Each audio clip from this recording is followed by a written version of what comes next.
Japan. How did you end up in Japan? How did you end up in Japan?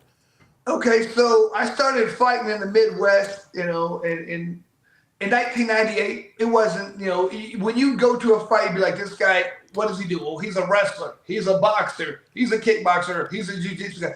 Nobody was really doing a lot of cross training, early days. So Yeah. it was pretty easy to dominate in the Midwest scene, and I was doing really well. And I had a guy named Jason Gotzi who was over fighting in Pancrase, and he was doing really well. And his manager, Phyllis Lee, the lady who used to manage Dan Severn, you see like UFC 4, and she's over there with like her cane banging on the cage. I remember her. Yeah, she was his manager, so she kept to some of the fights, and she was the only way to get to Japan through Pancrase. Like she was a United States representative, so I was, Jason was like, man, I'll get you in there. But it was weird back then. Pancrase had no weight limit. It was open weight class, and so it was funny. I weighed about 175 pounds, and they didn't want people that weight. So I told her I weighed 190. How did she not know I didn't weigh 190? But it was funny. I was like, oh, I weigh 190. No, I think she said, Chris, how much do you weigh? Please tell me you weigh at least 190. I go, yeah, well, 191. Yeah. So she started getting me the booking to go over there. And I know when I first got there, like, this dude don't weigh 190, but I got over there. It didn't matter. Your first time fighting over there, what was that like, the experience?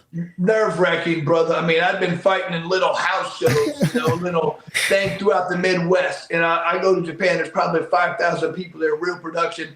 They picked me up at the airport, had a little sign, Mr. Chris Lytle, and gave me my per diem and all this, and there's media, and I was just like, dude, I'm in over my head. You had to be excited, man. I had to be super excited. You felt something out of blood sport or something. Bro, it was, and the guy I was fighting was probably like 210 pounds with his big old head, looked like Bert or Ernie, whatever the big head is, big old Japanese guy, and I was like, man, he outweighed me by a lot, and it was one 15-minute round, like no breaks. You could headbutt, you could do anything in there, It was definitely nerve-wracking when you had the meet. And I remember I woke up the night before at like 3 in the morning because, your time change is different. But yeah. I couldn't go back to bed. My nerves were going. And I was like, man, you got to sleep. But people don't understand, like, your first big fight like that, what the nerves, they can do everything. They can make it so tough.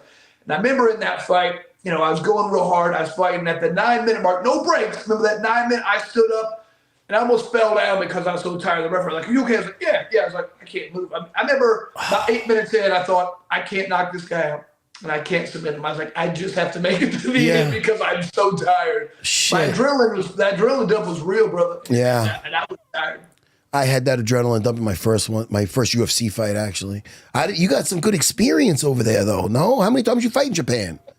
Like 13. Jeez. But like I said, it was weird because I went over there and trained for a while and stayed with those guys. And that's when I learned how to really train. Like we trained 6 days a week, twice a day.